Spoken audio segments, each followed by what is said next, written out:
Y este optimismo pues normalmente lo llevamos a tener un estado que casi uno podría definir como un estado de ¿qué? De gozo.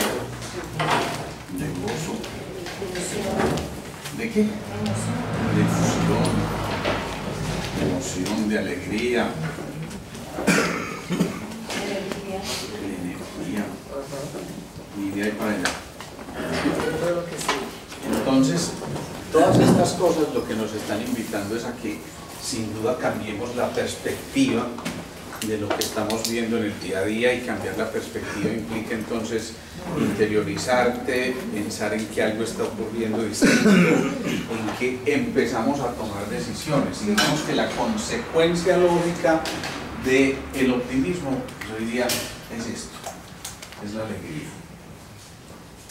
Estar alegres, más que cualquier cosa, es una decisión. Ustedes ya saben lo que significa la palabra decisión y de dónde viene, ¿cierto?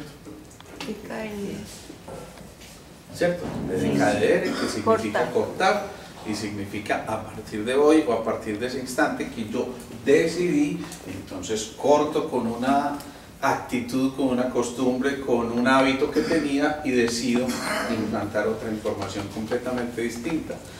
Y por lo tanto de uno depende qué es lo que quede implantado, porque lo que sigue ya es lo que estamos sembrando para poder cosechar luego una cosa completamente diferente, ¿sí? Para poder ser alegres, entonces, incluso nos lo recuerdan por ahí en la Biblia, creo que es en los Tesalonicenses, nos decían algo así como manténganse siempre alegres, nunca dejen de orar, sean siempre agradecidos porque esa es la voluntad de Dios. Eso nos lo han repetido en muchas ocasiones y de muchas maneras. Es que uno se hace loco, y por allá en Proverbios después decían un corazón alegre, algo así como que, no, una risa oculta un corazón triste y revela un corazón alegre. Entonces todas esas cosas están escritas hace mucho rato y no les hemos dado el significado y el valor que esto tiene. Pero entonces la pregunta es, bueno, ¿y entonces cómo llegar realmente a ese movimiento de la alegría? Y lo primero, yo pienso que para ser alegres es tener una actitud de gratitud, ¿sí? ¿Se acuerdan que justamente con esta palabrita empezamos las charlas de este año? Y hablábamos de la generosidad y la gratitud. Fue la primera charla que hicimos de este año, y hablábamos de la generosidad y la gratitud, y decíamos, la gratitud es estar en un estado de gracia, como el nombre lo dice, y el estado de gracia es un estado de levedad, es un estado de leve edad, de soltura, de simplemente no anclarse a nada específicamente, no atarse a nada específicamente, sino fluir. Digamos que la gratitud es eso, es fluidez, y darnos cuenta de que a través de esa fluidez están ejerciendo cambios en nuestro interior. El solo hecho de dar las gracias generosamente, hablábamos en esa época de Alice Kaplan, que escribió un librito que se llama El Diario de la Gratitud. Yo les recomiendo ese librito, muy especial. El solo hecho de simplemente buscarse una excusa para agradecer ya empieza a cambiar la fisiología corporal. Cuando alguien da las gracias, necesariamente su comportamiento fisiológico en el cuerpo cambia. ¿Te quedaste en algo? No, bueno. en el nombre. Bien. En el nombre, perdón, del autor. El Diario de la Gratitud, Alice Kaplan. Alice Kaplan. ¿Listo? Esta mujer entonces escribe ese Diario de la Gratitud simplemente por darse cuenta de que si empezaba a agradecer, o si empezaba su día o terminaba su día agradeciendo, ella esperaba que algo cambiara, pero nunca sospechó que fuera tanto lo que pudiera ocurrir simplemente con una acción tan sencilla como esas, y por cosas simples. Ella no estaba agradeciendo porque por fin resolvió un problema de ecuaciones y de, ¿cómo se llaman las cosas? Derivadas de las que estabas hablando este fin de semana. No, fue sencilla. Gracias por este día, gracias por este colorido, gracias por esa sonrisa, gracias por caer en cuenta. Lo simple. Eso, por lo simple, por lo más elemental. Cuando estamos haciendo eso, entonces esta mujer nos muestra cómo el simple hecho de asumir esa actitud de agradecimiento ya le baja tensión a muchas cosas y empieza a cambiar la actitud frente a. Hagan ustedes de pronto, rebobinen ahí alguna escena donde ustedes por alguna circunstancia le hayan dado las gracias a alguien, porque se les cayó algo al piso y alguien se agachó a cogerlo, porque alguien les dio un consejo cuando lo necesitaban, porque alguien les prestó su hombro para llorar en un momento determinado, o cualquier cosa como esas. Y fíjense cómo, si ustedes rebobinan eso, inmediatamente al interiorizar esas gracias que dieron, se despegan por completo de todo lo que sea aflicción, angustia, ansiedad, estrés, todas esas derivadas de ahí, ¿sí? Entonces empieza realmente a cambiar la fisiología. Dar las gracias implica que esa fisiología cambia la producción de neurotransmisores, y los neurotransmisores son sustancias que en el cerebro, transmisores, en el cerebro empiezan a cambiar todo el funcionamiento desde esa orden central de toda la periferia. Y si eso ya puede ocurrir, sin duda ustedes empiezan a entrar en un modo distinto al que estarían, por ejemplo, en el modo discusión, o en el modo rabieta, o en el modo pataleta, ¿sí? Todo eso cambiaría inmediatamente, y entonces ese funcionamiento distinto hace que las células periféricas capten una información y se comporten como ese cerebro periférico que son, y por supuesto empiecen a cumplir las funciones. Cuando ustedes asocian gratitud, ¿con qué palabra, por ejemplo, lo pueden asociar? A ver, ¿qué se les viene? Si yo digo gratitud, ¿qué se viene ahí inmediatamente de la cabeza? Bien, a mí se me viene, por ejemplo, sonrisa. ¿Qué más? Satisfacción. ¿Qué más? Amor. Amor. Aprendizaje puede ser también. Aprendizaje. Reconocimiento. Reconocimiento. Miren todas las que estamos dando aquí en un segundo. En un segundo estamos dando todas estas cosas, y miren todo lo que cambia por completo. Alguna de estas emociones que describimos aquí, o estas cualidades, generaron un efecto irritable. ¿La irritabilidad mejor? No. ¿Alguien le generó alguna de estas cosas? Rabia, resentimiento, odio, ¿alguna cosa parecida? No. Sin duda que los sinónimos de esto son derivados del amor, sin duda que sí. Y entonces todos esos sinónimos del amor, ya ustedes saben lo que hacen. Nos permiten centrarnos, estar justamente en ese centro del que hablábamos la otra vez. Hoy, como cosa curiosa, yo pienso que cuando uno está en esta actitud de gratitud, las cosas van llegando solitas. Y hoy, como cosa curiosa, en la consulta yo vi los dos extremos, ¿sí? La paciente que desde que llegó me dijo: Alejo, pero entró con esta cara al consultorio: Alejo, te tengo que contar muchas cosas. Imagínense, ustedes si no están, ¿qué hubieran hecho? Esta es la mujer.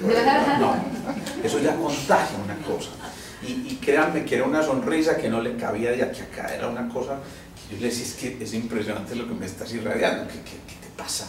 Y empieza a contarme una cantidad de historias. Yo hice adelantar la cita, me dijo, yo hice adelantar la cita porque no me aguantaba las ganas de venir a contarte las cosas tan maravillosas que me están ocurriendo. Normalmente la gente adelanta las citas cuando está enferma o cuando alguna cosa, ¿no? Ella vino fue a eso, a decirme: gracias, estoy feliz, me siento contentísima, me ocurrió esto y esto a nivel laboral, conocí a sí, eso también explica la sonrisa de oreja a oreja, pero por supuesto lo que ella está irradiando es otra cosa completamente distinta. Esta mujer no solamente tiene una sonrisa de oreja a oreja, que ya les he dicho, eso es patrimonio de la humanidad. Sí, yo no sé si es verdad, pero no importa, vamos que sí es verdad. De todas formas, esa sola actitud hace que se abra puertas. ¿Por qué? Porque invita al abrazo, invita a la conexión, invita a generar cosas distintas en esa relación con el otro, ¿sí o no? Por la tarde, en cambio, me viene alguien que lo tiene todo.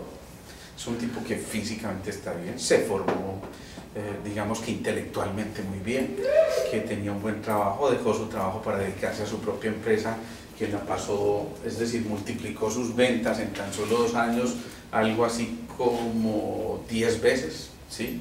O sea, tendría todo para ser feliz, pero está absolutamente infeliz. Incluso con ideas suicidas y cosas como esas, ¿no? que por supuesto cuando me mencionan, ayer me llamaron por teléfono y me dicen estas cosas, yo digo, esto es una emergencia médica, esto sí hay que tratarlo ya, porque si lo tengo todo y sin embargo yo estoy maquinando cómo me quito la vida, es porque algo está pasando. Y nos ponemos a examinar y por supuesto que no encuentro absolutamente ninguna de estas cosas inicialmente. El reto está en que ese que llegó con los ojos opacos y que está angustiado, triste, que transmite otra cosa distinta, además con una voz gruesa y con una voz pausada, con esa cosa que ya lo invita a uno como a... Lo despertemos y le permitamos que esos ojos vuelvan a brillar al final de una consulta. Ese es un reto muy grandote, porque en 40 minutos, bueno, esta se prolongó un poquito más, pero esa posibilidad existe y lo único que hacemos es permitir que vuelva a entrar luz a un momento que él mismo describe en el relato, en su historia. Todo se ve oscuro. Cuando todo se ve oscuro, ¿qué hay que hacer? Ponerle luz. Ponerle luz. ¿Y cómo le da uno luz a eso? ¿Cómo generar luz en un momento de oscuridad total? Oiga, prendiendo un fosforito. Un abrazo. Un consejo. ¿Qué más? Generando asombro. Chiste. Generando asombro. Generando asombro. Un chiste que posiblemente no vaya a ser muy bien tomado en ese momento, ¿sí? Porque estoy plop, ¿sí? Pero si yo empiezo a meterle un poquitico a esto, sin duda la visión empieza a cambiar. Entonces le pongo 3 ejemplos de gente que estuvo en el hueco de la depresión y de cómo salieron y cómo se maravillaron y cómo lograron, a partir de haber logrado llegar hasta abajo, que es el movimiento de la transformación, y llegar hasta el fondo, a hacer el de la transmutación y elevarse desde ahí. Lo cierto es que al final este hombre dice, sí, no había visto esto, o simplemente sale diciendo, hey, ¿sabes qué? Muchas gracias, y se dio cuenta que él también podía abrazar. Pero miren cómo se despide. Muchas gracias. Este estado de gratitud cambia por completo, insisto, la fisiología. Después de la gratitud sigue la actitud, y eso sí que es bien importante, porque es que en la actitud no es solamente una cuestión de poner buena cara, ¿no? Es posible que yo tenga un problema tan complejo que poner buena cara en un momento determinado resulte difícil, a menos que yo ponga una fachada, estoy feliz. Sí, entonces obviamente nadie se va a creer eso, ¿no? Sí, si eso no te brota por los poros, si es que cada celulita tuya no está convencida totalmente de esa actitud, por más que quieras no vas a generar eso en el otro que estás buscando. ¿Qué dices? ¿Qué estás diciendo? Que había una amiga de Nati que se reía así, pues que era en el colegio así con una fachada como de guía todo el tiempo y no funcionaba. Claro, no puede funcionar, es que eso no puede funcionar. Mientras estemos asumiendo esa actitud simplemente por el hecho de querer poner una fachada, pues se queda en eso, en la fachada, pero que hay por dentro. Entonces lo que está por dentro es lo que está cambiando, insisto, el comportamiento del cuerpo. Si uno cambia la actitud, entonces surgen de esto cosas como el altruismo, cosas como la belleza, como la bondad, como la verdad. Todas estas son hijas de una actitud adecuada. Lo bueno, lo bello y lo verdadero hacen parte de una buena actitud. Eso bueno, bello y verdadero realmente hace parte de la esencia de cada uno de nosotros. Nadie nació malo por naturaleza, todo lo contrario. Todos nacimos buenos por naturaleza. Los condicionamientos que fuimos encontrando externamente, los alegatos, las discusiones que se quedaron allá sin resolver, todas esas cosas fueron haciendo que creáramos mecanismos de defensa que, como el nombre lo dice, están ahí para defendernos. Y defenderse es casi que atacar también simultáneamente lo que está ocurriendo ahí. Entonces, por supuesto, el panorama cambia dramáticamente. Pero el solo hecho de tener una actitud altruista y de rescatar esas cualidades, sin duda que nos van a llevar a que también empecemos a ver la vida desde otra óptica y entonces volvamos a ir en ese camino hacia la conquista de la alegría. Y hasta aquí, en estas dos cosas, hemos visto algo que sea inalcanzable para alguno de nosotros. Es decir, agradecer será inalcanzable. Para nada, imposible. O generar una actitud distinta será inalcanzable. ¿No? Ahí está. ¿Sí o no? están ahí presentes y entonces nos permiten a nosotros, insisto, empezar a pensar que esto es posible. Aquí viene una cosa fundamental con la que nos da también mucha dificultad, y es la flexibilidad. Generalmente estamos rígidos, y ya lo decíamos, esa rigidez se va a manifestar a nivel del cuerpo. El que es muy rígido frente a la vida, entonces conserva esa postura casi que infranqueable, y eso que casi que no se mueve. Entonces, claro, ¿a qué le va a afectar? La columna. Claro, la columna tiene que afectarse, porque si nos dieron esta posibilidad era para algo, pero cuando estamos así de inflexibles, entonces no nos movemos con una partecita, sino que nos movemos en bloque. ¿Qué me estás diciendo? No hace esto. ¿Qué me estás diciendo? Sino, ¿qué me estás diciendo? Y además eso generaría como una cosa que casi que ese bloque defiende más, ¿no? Y por supuesto ya eso genera una barrera. Si alguien me saluda a mí y alguien pasa por ahí y me dice, hola Alejandro, y entonces yo volteo, hola, ¿qué genero yo en eso? Pero si yo en cambio hago esto, hola, sí. Pero esto ya genera la posibilidad de empezar a establecer un vínculo. El ser humano por naturaleza necesita de vínculos. Cuando los vínculos empiezan a acabar, todo se empieza a alterar. Por eso nunca vivan sus dramas en soledad. Vivir los dramas en soledad implica empezar a generar circuitos integrados a nivel cerebral que empiezan a reverberar, y esa discusión del yo con yo genera obsesiones, genera desgastes. Ese desgaste va haciendo, por supuesto, que el consumo de energía sea mucho mayor. ¿Y quién dijimos nosotros que manejaba las obsesiones? El vaso. Perfecto, el vaso. Y si ese vaso maneja las obsesiones, es el gran distribuidor de la energía, el gran distribuidor del prana es el vaso. Ya lo hemos dicho, ningún órgano tiene dos chakras, solo el vaso. Solo el vaso tiene un chakra anterior y otro chakra posterior, es decir, un centro de energía anterior y un centro de energía posterior, y eso no es en vano.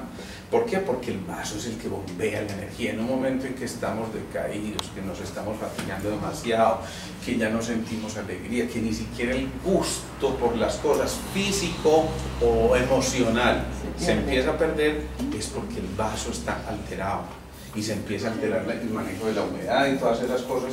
Entonces el vaso es el gran bombeador de la energía. Por eso hay que cultivar ese vaso, y acuérdense que el vaso hace pareja con el páncreas. Por lo tanto, si hace pareja con el páncreas, ¿qué implica que debamos evitar para que el vaso no tenga mucha alteración? Claro, el azúcar. Porque ¿qué hace el páncreas? Regular la insulina, ¿o no?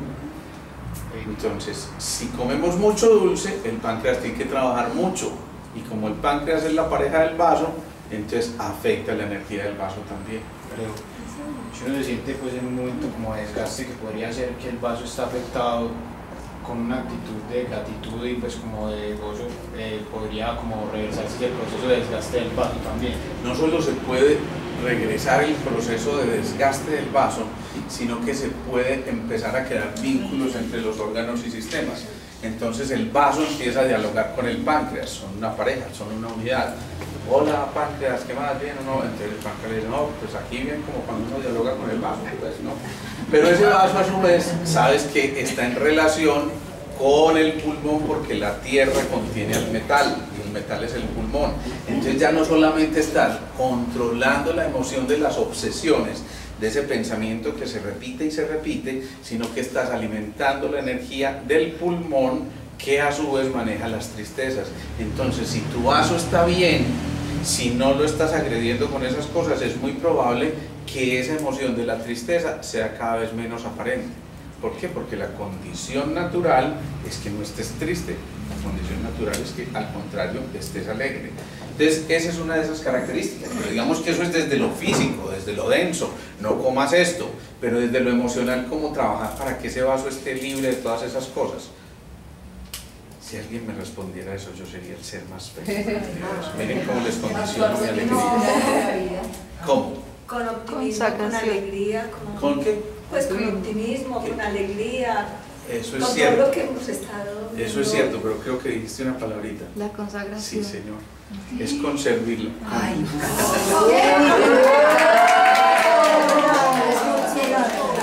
Eso es muy especial porque hasta con el vaso se achanta uno, ¿no? ¿Qué ocurre? Que es la consagración. Es la consagración cuando en vez de una obsesión convertimos esa obsesión en consagraciones. ¿Qué es lo que estamos haciendo con la consagración? Haciendo sacro el oficio que hacemos, o sea, haciendo sagrado el oficio que cada uno está haciendo. Y puede ser lo que sea, desde el ama de casa, al que limpia botas, al que es el barrendero de la empresa, al super ejecutivo de la empresa o al super mega nice. Todos esos están ahí y simplemente lo único que están haciendo es entendiendo que su oficio es sagrado. Si yo entiendo que mi oficio es sagrado como padre o como madre, entonces sé que ese saludo que le estoy dando al hijo es un saludo que no simplemente estrecha unas manos, sino que le estoy entregando mi corazón a través del saludo o a través del abrazo que le estoy dando. Si yo entiendo que mi oficio es sagrado cuando estoy de profesor, entonces ya no solamente genero seguidores, sino que genero gente con la capacidad de hacer hilos conductores que puedan desarrollar su capacidad de pensar y no únicamente les doy una lección por aprender y por memorizar, sino que les enseño a pensar. Si yo soy el comerciante, pues entonces hago de mi oficio sacro cuando yo no estoy tumbando a alguien por vender un artículo, porque es posible que en ese momento consiga más dinero, pero la cosa se riega y van a decir ese tipo es un atracador.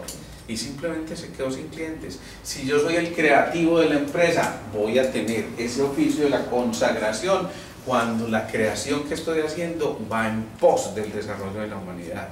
Si yo soy el banquero exitoso, eso tendrá mucha oportunidad o será visto de otra manera si el oficio que estoy haciendo está generando altruismo, belleza o bondad. Y alguien puede serlo, inclusive un banquero, o alguien que se le ocurrió pensar que se le podía prestar plata a los que no tenían. Todo lo contrario de lo que normalmente piensan los banqueros, ¿sí?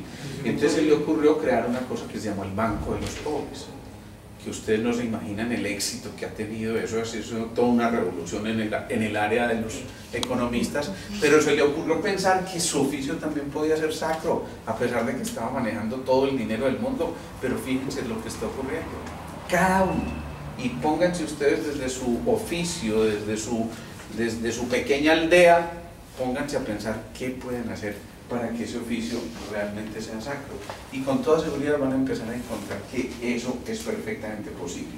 Si se genera un vínculo, lo primero es la conexión con el entorno, ¿sí? Y entonces ese entorno puede cambiar por cosas muy sencillas. Ya decíamos la otra vez, a ver, si la vida es música, ¿yo cómo puedo colaborar con el desarrollo vital mío desde la música? ¿Cómo se les ocurre? Disfrutando, a lo mejor interpretando la música, cante aunque no cante, ¿sí? Cante aunque sea en el baño, eso es saludable. En el baño nadie los mira normalmente. Pero si hiciéramos solamente eso y nos pusiéramos a poner hasta bueno hacer el ridículo, ¿qué importa? Podemos hacerlo, y cada uno lo puede hacer desde su pequeño, insisto, desde su pequeño nucleito. Pero ¿qué tal si, por ejemplo, en esa oficina ustedes ponen música? Que no tiene que ser pues el reggaetón, pues, porque seguramente que en ese momento no será la música apropiada, pero si la ponen de manera adecuada. ¿Qué pasa en una sala de espera fría cuando no hay música? Eso se hace eterno, ¿no? Pero no oye música y está relajando y entrando en otra cosa.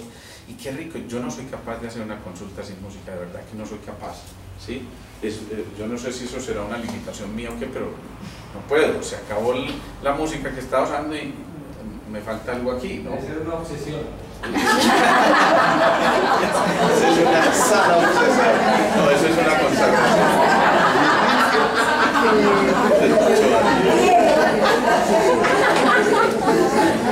Carlos, 1-0 acepto, está bien. 1-0. No, eso es verdad. Pónganse ustedes, miren, en los quirófanos hicieron alguna vez un ensayo de qué pasaba si en un quirófano, en una sala de partos, en lugar de esa cosa tan estresante donde todos los aparatos esos que suenan, si el ambiente frío, el aire acondicionado, los monitores, el pi, esa cosa que está sonando allá todo el tiempo y cada que suelta una gota, tic, tic, eso es una tortura.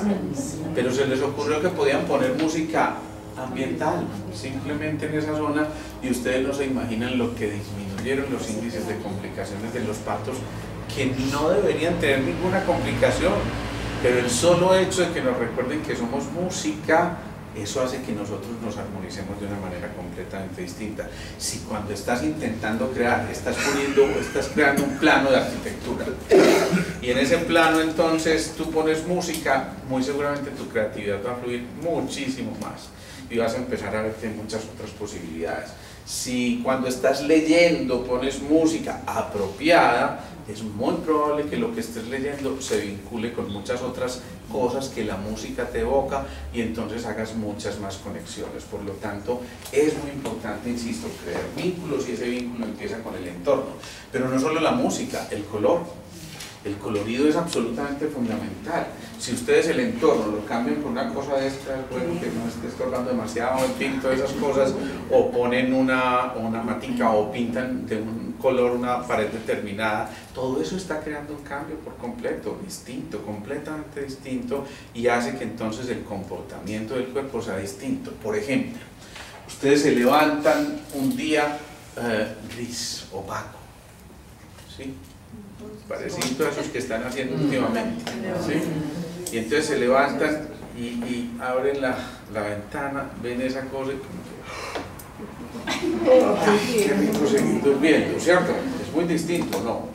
Pero cuando se levantan, en cambio, ese cielo azul radiante y ese solazo, que eso es casi que inevitable, salgamos.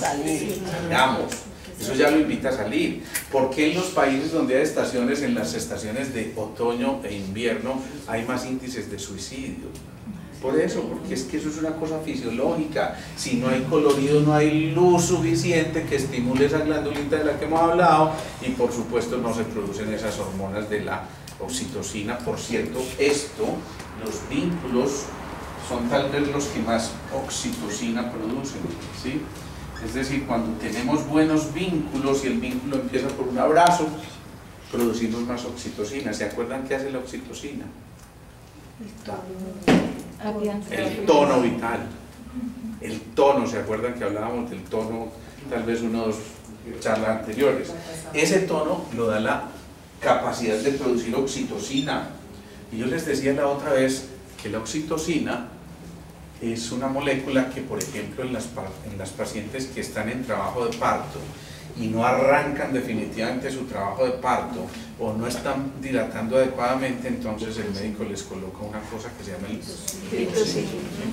Y resulta que ese pitocino, esa oxitocina, lo que está haciendo es tratar de estimular, pero bruscamente, ya no rítmicamente, ya no siguiendo un ritmo que lo veríamos en la charla sobre la música, la importancia que tiene seguir un ritmo. Ya aquí no se sigue un ritmo, son impulsos desorganizados que bregan a que el músculo de la matriz empiece a contraer para tratar de forzar una dilatación. Entonces desde ahí ya ese bebé empieza con una desventaja tremenda. Él no está naciendo con un ritmo sabroso, casi que salga pues, ¿no? ¿Sí? Y para acabar de ajustar, salga pues, le dan una patada, apenas yo el médico tan feo se quiere volver a entrar. Entonces imagínense la contradicción que estamos generando ahí. Por eso es tan importante, porque esta oxitocina nosotros la podemos liberar de manera endógena y no solamente se libera en el momento del parto por la mujer, sino que cuando, insisto, damos un abrazo, estamos generando vínculos y estamos generando oxitocina y eso nos da tono vital. Intenten dar un abrazo, a ver si de pronto quedan como, la abracé, no, un abrazo y queda como, qué rico, estuvo chévere, cargado, ¿sí? Y hay gente que da unos abrazos tan especiales que uno dice, ojalá sigan trabajando aquí, ¿sí? ¿Por qué? Porque está generando esto, oxitocina, insisto, puede que no sepamos que eso se llamaba así, pero sí sentimos una cosa interiormente que nos dice, valió la pena ese abrazo, ¿sí? Y cuando se da ese abrazo y esa producción de oxitocina, entonces se da eso que habíamos mencionado la otra vez, el tono, llamémoslo más bien la postura. Y la postura es un elemento fundamental para generar esta alegría? Fundamental. Si uno tiene una postura crítica frente a todo, pues la respuesta es crítica frente a todo. Y qué pereza. Pues uno no quiere estar que está siendo crítico de todo. Hay gente que siempre tiene un pero. Y siempre utiliza la palabra pero antes de empezar a decir. Yo creo que deberíamos pensar en esto, pero, ¿sí? O yo quiero irme a pasear, pero es que eso sale muy caro. O yo quisiera estudiar medicina, pero es que eso es para los ricos. O es que eso es una mafia, pero es que, sí, una mafia. ¿Sí?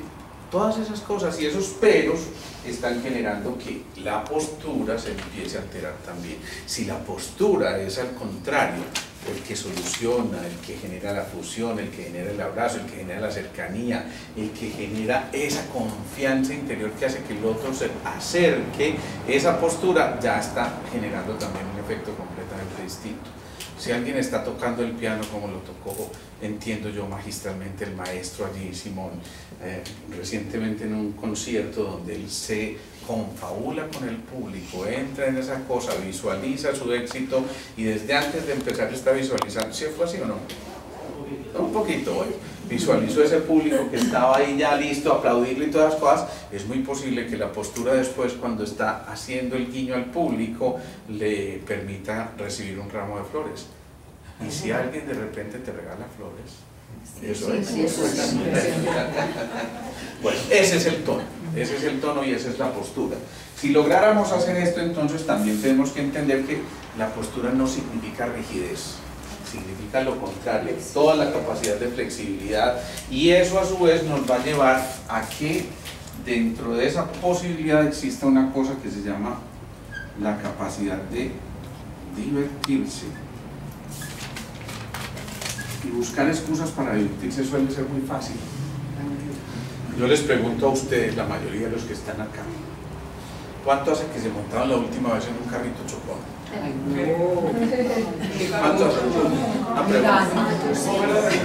¿Cuánto hace que se montaron la última vez en un carrito chocón? Río Medellín en Cali. Un año. ¿Y cómo fue tu experiencia? Ay, me sentí niña de nuevo. Miren la expresión que ella tiene cuando nos está contando. Ella dice, me sentí niña. No, ya suelta la carcajada. Yo lo he hecho también últimamente, bueno, no últimamente, pero digamos que no hace tantísimo tiempo. Y ustedes no se imaginan lo que yo gocé con eso. Yo decía, esto es increíble, que uno pueda gozar con esto. Alguna vez, estando dictando un seminario en España, en Barcelona, un colega nuestro había diseñado una especie como de gran bodega donde uno jugaba algo así como el, ¿cómo es que se llama esto? Paintball. Como el paintball, pero con láser, ¿no? Entonces no le pegaban a uno esos totazos pues tan horribles, sino que el láser, si tocaba un puntico especial de un chaleco especial, captaba el láser y eso le daba un punto al que logró. No, ustedes no se imaginan, a mí que ahí no me sacan de allá, de verdad que casi no me sacan de allá. Yo fui a conocerlo por curiosidad y les juro que yo no me quería quitar ese. Hay unas fotos por ahí charrísimas donde nos morimos, pero morimos de la risa, y eso cambia por completo, claro, porque cuando tú vuelves a ser niña, tu comportamiento fisiológico es el de un niño, entonces producen las hormonas que produce un niño, ¿sí? Y eso es lo que tenemos que empezar a rescatar, esa capacidad de, insisto, generar esa alegría a partir de cosas tremendamente simples. Yo lo voy a contar, no importa, pero este fin de semana estuve con Santi en la finca para despertar. Y este hombre, un día esto lo vamos a hacer aquí, me dijo, Alejo, ¿puedes llevar la guitarra? Yo llevo la guitarra.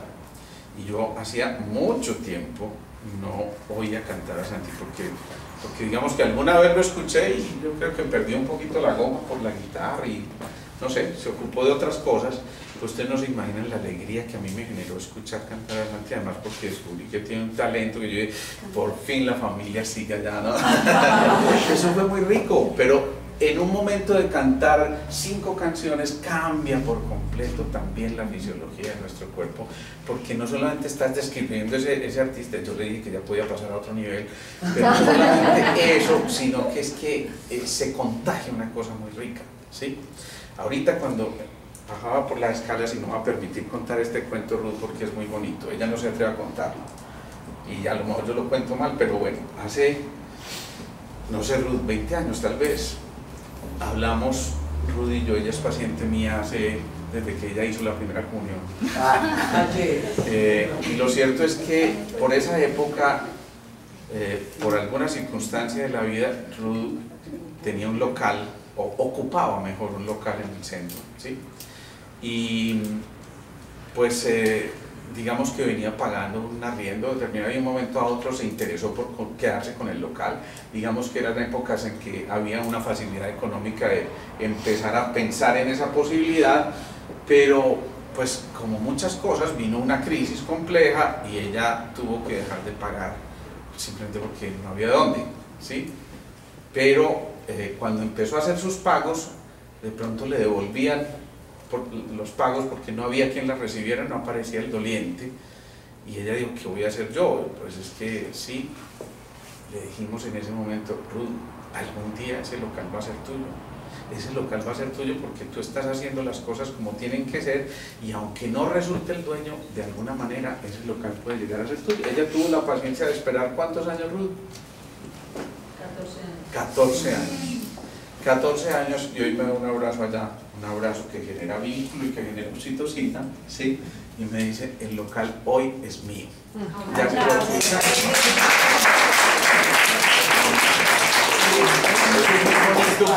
que porque primero es entender que es que lo que se visualiza es un hecho, si se visualiza con fe. Si alguna cosa no dudó, Ruth, fue eso, cuando le dijimos, esto va a ser tuyo, ella dijo, sí, esto tiene que ser mío. ¿Es verdad o no? Seguramente hubo algún momentico de duda, pero después dijimos, nada, esto es certeza total y decrétalo ya. Y empieza a hacer ese tipo de cosas y miren lo que se logra simplemente entendiendo que esos vínculos están ahí. Pero si además de eso yo me divierto con lo que estoy haciendo, si cada cosa de la que yo estoy haciendo genera alguna diversión, entonces eso también cambia por completo nuestro comportamiento y nuestra respuesta a nivel corporal. Si yo estoy siendo el maestro cascarrabias, eso no puede funcionar. Ni el alumno aprende ni el otro disfruta lo que está haciendo, o sea que no tiene ningún sentido. Yo me reía mucho este fin de semana porque oíamos historias familiares de algunos que empezaron una carrera, estudiaron 5, 6, 7 semestres, 8 semestres y aún faltando ya 2 semestres se retiraron. ¿Por qué? Porque no iban a ser felices y decidieron encontrar otra cosa. Y en octavo semestre, pero es así. Y sin embargo hoy ve uno que esos frutos se van dando. Yo tuve un compañero que en décimo semestre, cayó en cuenta que él no quería ser médico. ¿Sí? ¿Por qué? Y había estudiado porque simplemente sus papás le dijeron, tienes que ser médico, eso te va a dar un estatus. Medio parecido a lo de ahora, pero bueno. En fin, lo cierto es que el hombre en ese tiempo se atrevió a desafiar a todo el mundo y dijo, ya, no voy a ser médico, porque sería un mal médico y porque mi alegría está puesta en la música. Y se fue a hacer música y se enfrentó a sus papás, es que los músicos se van a morir de hambre, usted no va a servir para nada en la vida. Hoy en día es un gran concertista, vive en Austria, tiene conciertos programados creo que para 2 años, nos goza a todos nosotros los médicos, ¿sí? Que usted sigue trabajando allá, en fin, pues dirigiendo la orquesta. Lo cierto es que encontró esto, que se podía divertir. Cuando uno tiene esa actitud de divertirse, entonces se encuentra que es posible también reinventarse. Y reinventarse no es otra cosa que darse la oportunidad de ser lo suficientemente creativo para que con las mismas herramientas se construyan cosas completamente distintas, ¿sí? Ya lo decíamos la otra vez, ¿qué es esto? ¿Qué es esto? ¿Marcador? Una batuta. Una batuta. Sí. Y empezábamos a hacer, y esto era una batuta en un momento determinado y generó una respuesta determinada. O alguien dijo, esto puede ser un llavero, no importa, a lo mejor esto puede ser un llavero.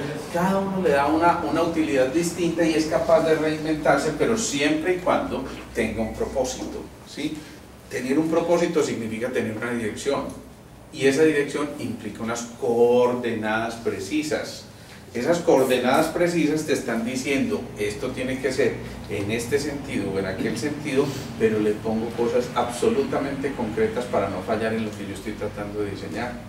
Entonces, si yo me quiero reinventar, hombre, yo quiero dejar mi trabajo actual porque quiero apostarle a mi propia empresa, porque quiero empezar a hacer cosas distintas y decido que a partir de este momento yo me reinvento, eso tiene que tener un propósito claro. No es simplemente así, vamos a ver qué resulta, no. Hay un propósito claro. Primero, quiero estar feliz con lo que estoy haciendo. Segundo, me dirijo a todas estas cosas que estoy viendo aquí. Pero tercero, eso que yo estoy reinventando, no solo para mí, sino para eso con lo que yo voy a estar en contacto, tiene que tener una utilidad real y verdadera. Es decir, tiene que tener un propósito altruista y dentro de lo que yo estoy tratando de emerger a un nuevo orden, vale la pena hacerlo. Entonces yo me dediqué a estar en la empresa de muebles de mi papá, por decir algo, ¿sí?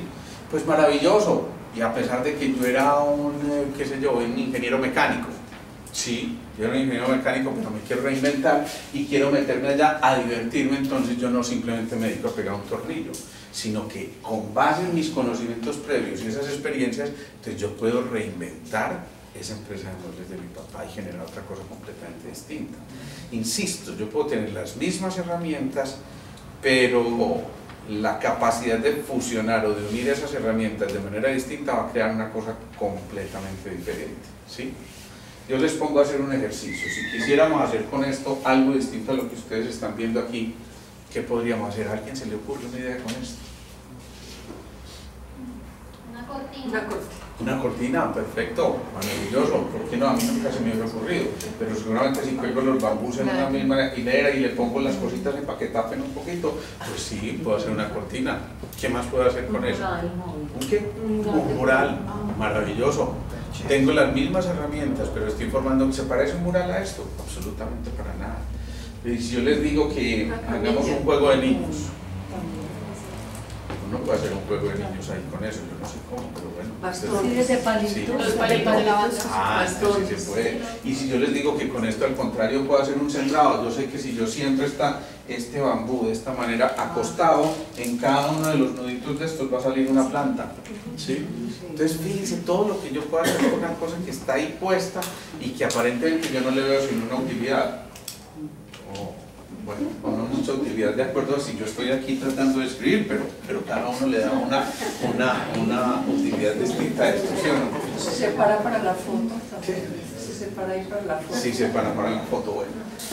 Muy importante, cuando yo estoy en este proceso de reinventarme, entonces también ocurre una cosa que es fundamental, y es que yo me encuentro con el manejo de los tiempos, pero sobre todo si quiero estar en este estado de alegría, la responsabilidad es encontrarme con esa alegría desde un tiempo que es el presente, ¿sí?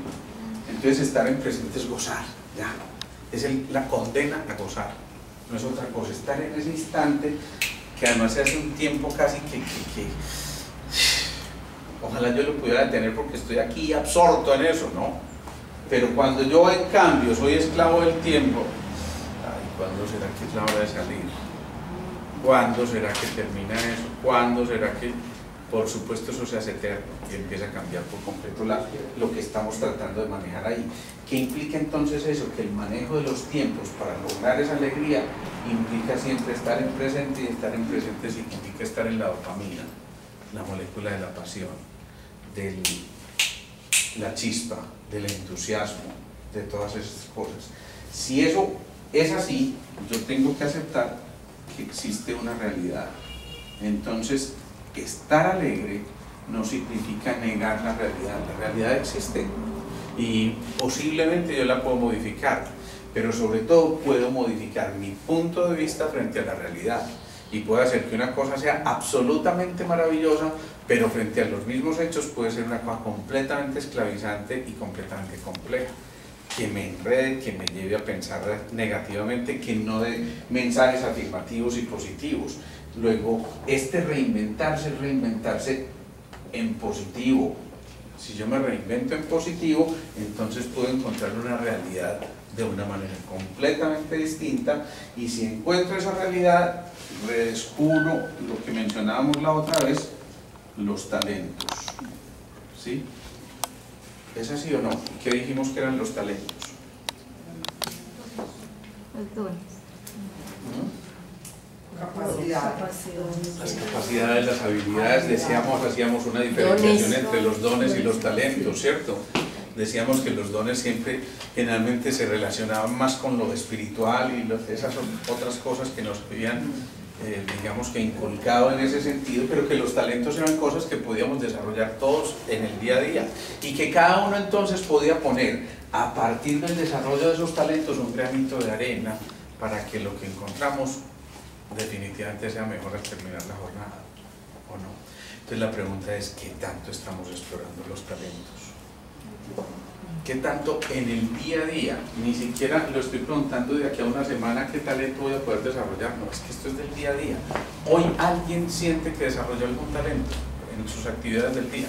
Sí. Mejor dicho, hago la pregunta al revés, ¿alguien no siente que hubiera podido desarrollar un talento hoy? Bien, ante esa criteria, yo asumo que es muy posible que sí, ¿sí? Si es cierto, cualquier cosa puede resultar un talento. Cuando alguien da un consejo, hay que tener talento para dar un consejo, ¿no? Cuando alguien decide que tiene que hacer una gestión familiar o una,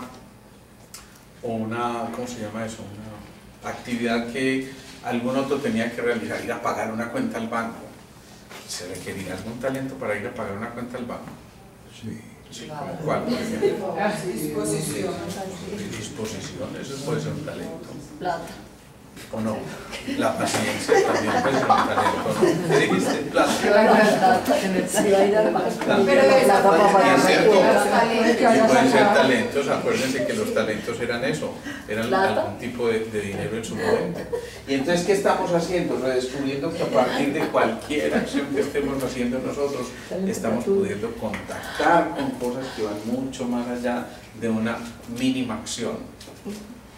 Redondeemos todo esto, porque es importante. Leo, Sí. si de pronto uno está en, pues por decirlo así, en la realidad adecuada de cada quien, tiene la posibilidad de explotar más talentos. Pues si uno está viviendo como una vida errónea, sus talentos se ven como opacados y no pueden explotarlos, ¿no?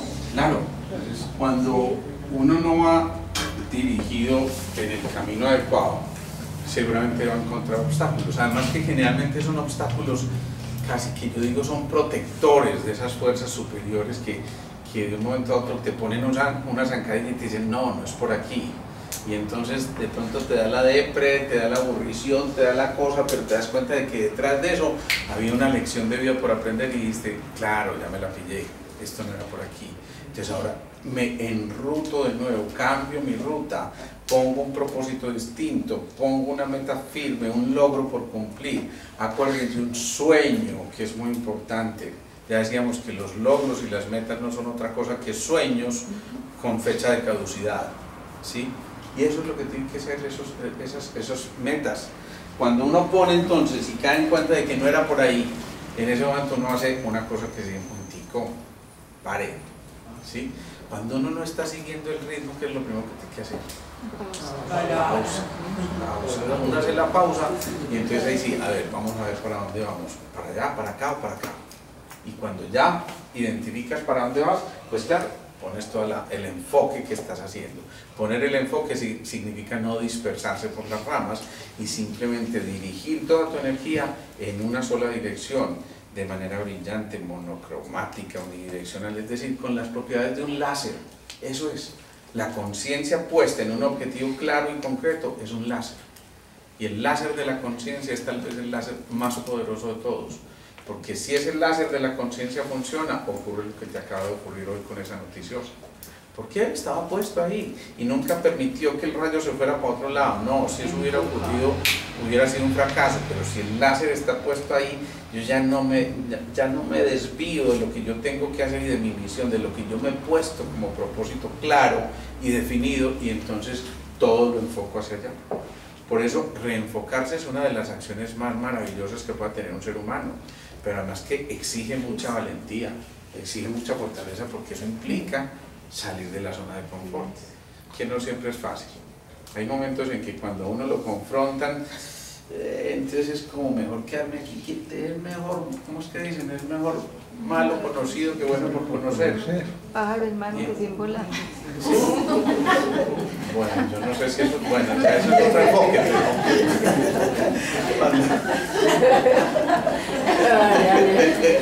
No sé en qué estás pensando, pero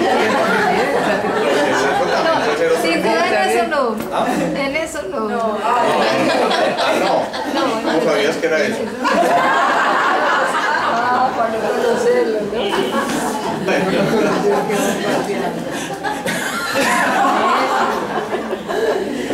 Dios mío, bueno, en fin, Dejé así.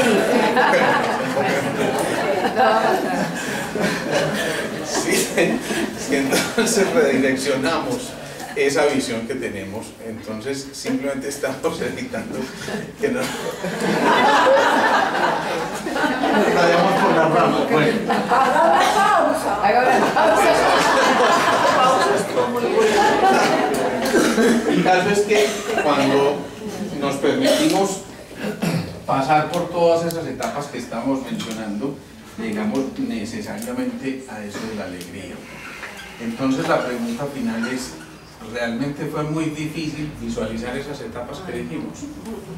En realidad yo no les estoy diciendo absolutamente nada que ustedes no sepan. Lo único que estoy es recordándoles un poquito, y recordar qué es volver al corazón. Les estoy diciendo, métanse otra vez en su corazón y dense cuenta lo fácil que es estar alegres. Pero ojo, porque lo contrario genera una cosa que se llama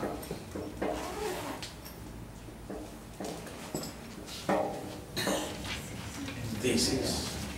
¿Saben qué significa eso en inglés? Enfermedad. Y alegría, viene de bienestar. Pero disease significa no estar alegre, y no estar alegre es estar enfermo. Miren cómo el lenguaje nos cuenta tantas cosas. Disease es eso, no es otra cosa que estar enfermo, pero estar enfermo es no estar alegre, según la definición del real, no sé qué, ¿sí? Eso es. Entonces, aquí estamos jugándonos la vida, porque si no conservamos esa actitud alegre, la consecuencia lógica, pues es la complementaria, que es la enfermedad. Lo que les estoy diciendo con esto es que uno elige y decide, insisto, por eso empecé por esa palabrita, uno decide en el día a día si quiere estar alegre o si se va para este lado. O si quiere estar enfermo. ¿Sí? Eso suena complejo, pero es verdad. Es que no crean que el virus de la gripa se pegó porque sí. Había 10 personas ahí con el que tenía la gripa y se le pegó a uno. ¿Y por qué? Es que tengo las defensas muy bajas, vea. ¿Sí? Es que no, claro, eso dicen todas las viejitas cuando se dan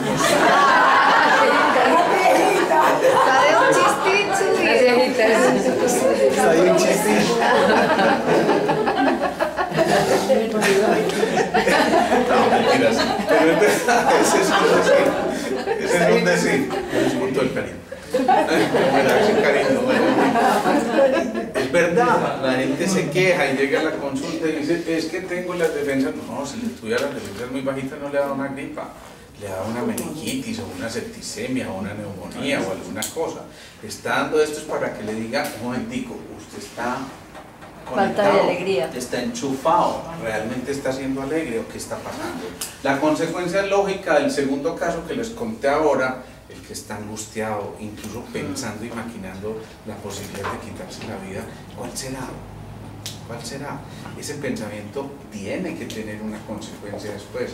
Acuérdense que los pensamientos generan hábitos, sentimientos, etcétera, etcétera. Y si eso está ocurriendo, la consecuencia lógica es que muy seguramente ese pensamiento, así lo empieza a cambiar hoy, va a tener una especie como de efecto retroactivo, donde por supuesto va a tener una consecuencia a nivel corporal. Y es muy posible que entonces, si en un momento determinado se cruzaron esos pensamientos, mañana, como eso se cruzó por un sentimiento determinado y por una emoción determinada, yo me enferme acorde con esa emoción que viví en ese momento. A ver, alguien se puede querer quitar la vida por tristeza profunda, melancolía, en el extremo. pero otro se lo quiere quitar porque tiene rabia y está furioso con el mundo. Yo no quiero nada con sí. Otro se la puede querer quitar porque se metió en unas deudas tan complejas que no es capaz de pagar y entonces siente miedo. Entonces fíjense que las actitudes son completamente distintas. Al que siente miedo, ese que fabricó el suicidio pensando en que yo no hay, y me da mucho miedo que me maten y me persigan y entonces si me matan ya no me puedo suicidar. Entonces, ¿qué pasa? Que afecta el riñón, por supuesto, que es el que maneja los miedos y seguramente va a tener o cálculos renales o se va a alterar esa conexión con la epífisis y no va a producir todas esas cositas que hemos dicho, o simplemente va a liberar tantas hormonas del estrés que genera eso. Pero al otro, al que era por la rabieta que tenía, sin duda le va a afectar toda la vía biliar, o le afecta o el hígado o la vesícula biliar o posiblemente el páncreas, y eso le va a generar una cosa como esas. O ese que estaba muy triste, como dijimos, seguramente va a afectar o su colon o su pulmón, que son la pareja, ¿sí? Entonces, ¿de qué depende esa afección? De dónde yo me estoy ubicando en la conciencia. Yo estaba leyendo ese libro que propusiste la semana pasada, la biología de las creencias, es muy bonito. Y para mí, o sea, estar aquí es como una responsabilidad cada día, porque no solo basta con estar con pensamientos positivos y afirmativos, eso es como una pequeñísima parte, porque cuando se